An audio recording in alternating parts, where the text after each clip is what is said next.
Assalamualaikum warahmatullahi wabarakatuh. Alhamdulillahirabbil alamin. Wassalatu wassalamu ala asrafil anbiya'i wal mursalin sayyidina Muhammadin wa ala alihi wa sahbihi rasulillahi ajma'in. Puji dan syukur marilah kita panjatkan kehadirat Allah Subhanahu wa taala. Berkat rahmat dan limpahan karunia-Nya pada pagi hari yang berbahagia ini, kita bersama-sama dapat hadir dalam satu kegiatan yaitu Matsama Man Tanjung Pinang hari kedua tanggal 13 Juli 2021 melalui online. Dan insyaAllah pada pagi hari ini Bapak akan mengisi berkenaan tentang program Asrama Man Tanjung Pinang. Perkenalkan, nama Bapak Rizky Saleh SPDI, dan pada tahun ini kembali dipercayakan sebagai pembina Asrama Man Tanjung Pinang. Kita langsung saja masuk kepada materi. Asrama Man Tanjung Pinang merupakan salah satu program layanan di Man Tanjung Pinang sebagai upaya untuk mengintegrasikan antara pendidikan sekolah dan pesantren. Melalui pembinaan yang kondusif di bawah asuhan para ustadz dan ustazah yang berpengalaman diharapkan dapat melahirkan generasi yang memiliki kepribadian yang islami, yaitu syakhsiyah Islamiyah, memiliki landasan akidah yang kuat, istiqomah dalam beribadah, berakhlakul karimah, dan mampu berbahasa Arab dan Inggris secara aktif. Adapun yang menjadi landasan filosofis pendirian Asrama Man Tanjung Pinang adalah berdasarkan Al-Quran dan Sunnah. Perlu Ananda ketahui bahwa sebelum keluarnya peraturan daripada Kementerian Agama berkenaan tentang madrasah berasrama, Man Tanjung Pinang sebelumnya sudah bernama Asrama Man Tanjung Pinang sebelumnya bernama Ma'had Baitul Quran.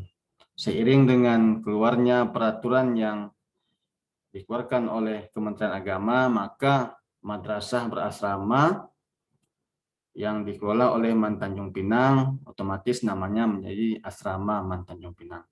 Adapun landasan yang pertama berdasarkan firman Allah di dalam surat Az-Zariyat ayat 56 yang berbunyi wa ma khalaqtul jinna wal insan illa liya'budun.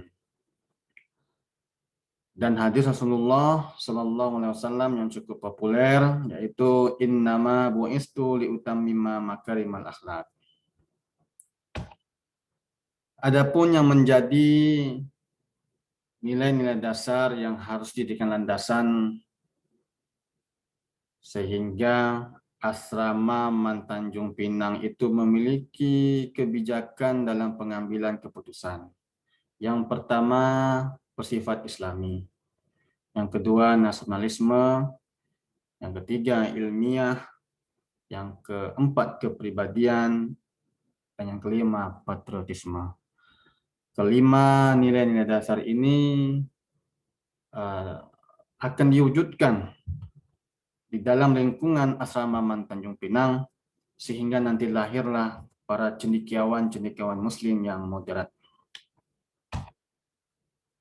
Visi dan misi Asrama Man Tanjung Pinang mewujudkan Asrama Man Tanjung Pinang, santri-santrinya menjadi generasi yang alim, abid, hanif, Qur'ani, dan tentunya insanul kamil.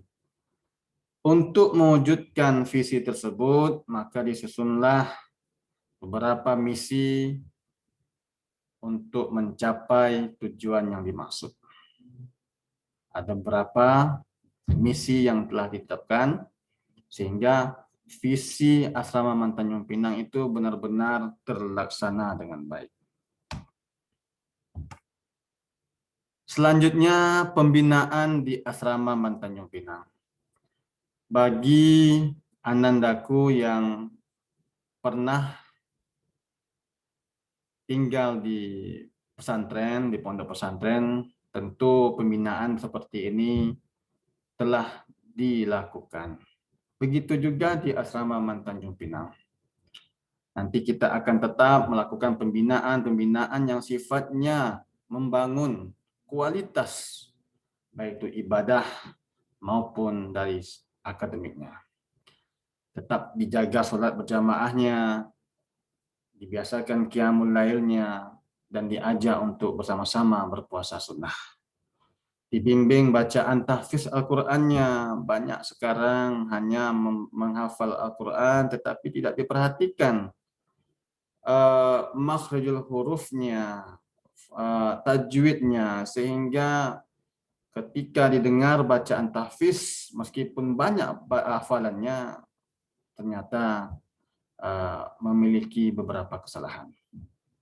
Yang ketiga, dibimbing berbahasa Arab dan Inggris. Insya Allah, jikalau nanti pembelajaran dilakukan secara tatap muka, maka program menggunakan bahasa Arab maupun bahasa Inggris sudah kita tetapkan di jadwal kegiatan harian santri Asrama Mantanjung Pinang. Yang keempat, kajian kitab.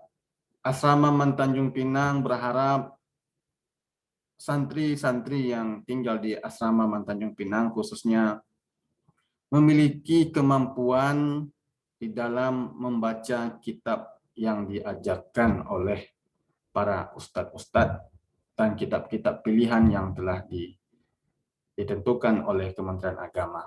Minimal santri Asrama Mantanjung Pinang dapat mengetahui atau menguasai alat atau cara membaca kitab yang telah ditentukan tadi. Yang kelima, santri Asrama Mantanjung Pinang ditanamkan kedisiplinan, ditanamkan kemandirian dengan mengikuti kegiatan organisasi santri.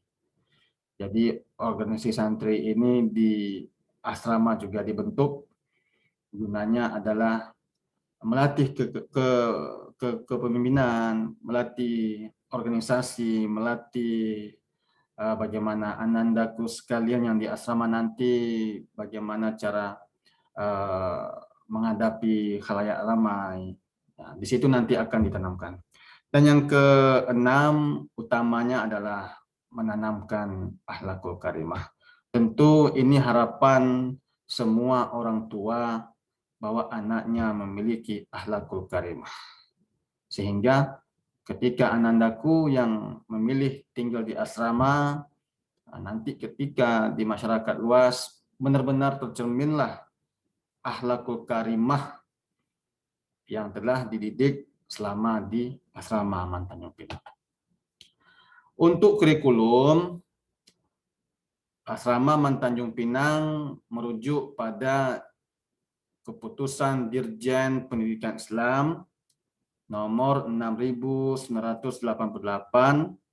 tahun 2019. Penguatannya seperti yang disampaikan tadi bahwa penguatan penggunaan bahasa asing yaitu Arab dan Inggris, pendalaman agama, penguatan skill dan soft skill, dan pembinaan keterampilan pidato, serta pendalaman ilmu agama berbasis kitab kuning. Sehingga nanti ketika anandaku keluar dari asrama Mantanjung Pinang, setidaknya mampu mengaplikasikannya di lingkungan tempat tinggal masing-masing.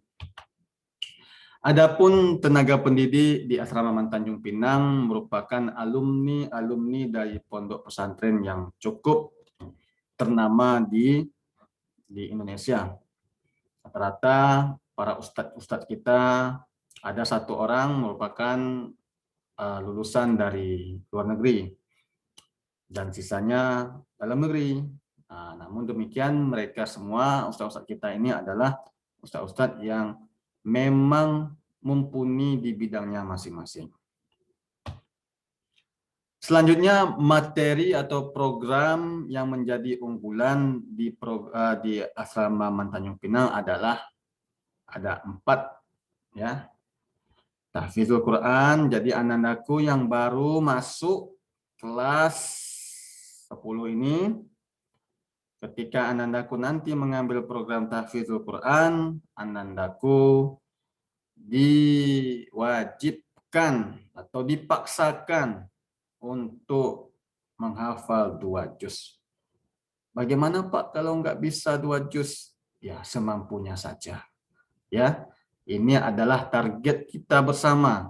Untuk itu, anandaku juga berusaha dengan semaksimal mungkin untuk mencapai target yang telah ditentukan.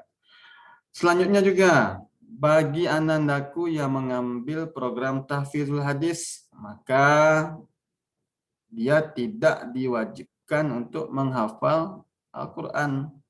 Namun, tetap diberikan surat-surat pilihan atau surat-surat tambahan. Begitu juga dengan tahfizul Quran. Nanti akan diberikan beberapa hadis untuk dihafal. Ya, tahfizul Quran, tahfizul hadis ini nanti akan dibimbing oleh ustadz yang memang ahli di bidang hadis. Yang ketiga, kajian-kajian kitab pesantren. Ya, bagi anandaku yang mengambil program kajian kitab, otomatis juga kedua program ini tidak akan dibebankan begitu maksimal. Yang keempat adalah pengembangan kemampuan berbahasa asing. Artinya seluruh santri asrama diusahakan minimal mampu berbahasa asing secara dasar terlebih dahulu. Bagi anandaku yang mengambil program tahfizul Quran, asrama Mantanjung Pinang membuat jadwal simaan dan murojaah. Artinya nanti anandaku diberikan tanggung jawab untuk menghafal Al-Quran. Nanti akan ada murojaahnya, akan ada simaannya. Itu akan kita lakukan pada minggu kedua setiap bulannya. Dan setiap per triwulan, September, Desember, Maret, dan Juni, itu anandaku akan diuji hafalannya. September, juz 1 atau juz 30. Ini pilihan, ya, dipilih saja. Juz 1 itu sebanyak, kalau nggak salah, 144 ayat, ya. Maka dipotonglah untuk 3 bulan pertama, diusahakan mampu menghafal sampai dengan 72 ayat. Bagi anandaku yang mengambil juz 30, ini dibebaskan untuk memilih surat-surat apa saja yang akan diujikan. Begitu juga nanti pada bulan Desember, supaya genap 1 semester itu anandaku menghafalnya 1 juz. Bagi anandaku yang mengambil program tahfizul hadis, maka asrama Mantanjung Pinang itu memiliki target anandaku menghafal 100 hadis dengan sanad. Ya, 100 hadis dengan sanad. Semoga anandaku mampu menghafal ini dengan baik. Ya, nanti akan kita berikan materi hadisnya nanti ya, bagi yang mengambil tahfizul hadis ini nanti akan menghafal materi yang telah diberikan.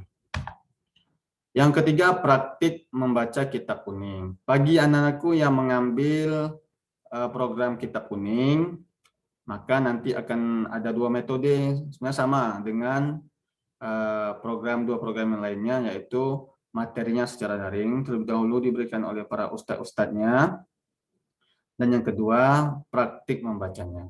Untuk praktik membaca kitab kuning ini, kita estimasikan setiap minggu pertama setiap bulannya. Dan ini ketiga program ini dilakukan secara daring untuk sementara waktu. Ya, ini program kita selama proses pembelajaran secara daring. Nah, ini merupakan kitab-kitab rujukan yang akan anandaku pelajari bersama ustadz-ustadz yang ada di asrama. Ekstrakurikuler. Ini nanti akan Anandaku terima apabila kita telah masuk di asrama Tanjung Pinang. Anandaku boleh memilih 2 di antara 4 eskul yang telah ditetapkan. Seperti yang disampaikan tadi, fokus pemantapan ada 3 program. Jadi Anandaku memilih 1 di antara 3 program tersebut. Tidak boleh semuanya. Ya, kalau Anandaku mengambil tahfidzul Quran, ya kita akan fokuskan dia untuk menghafal Al-Quran. Tapi tetap diberikan hadis dan tetap diberikan praktik membaca kitab kuning. Nah, ini santri harus memilih sesuai dengan kemampuan yang dimiliki. Mungkin itu saja yang dapat Bapak berikan mengenai pembelajaran atau program di asrama Tanjung Pinang. Semoga Anandaku yang memilih tinggal di asrama Tanjung Pinang benar-benar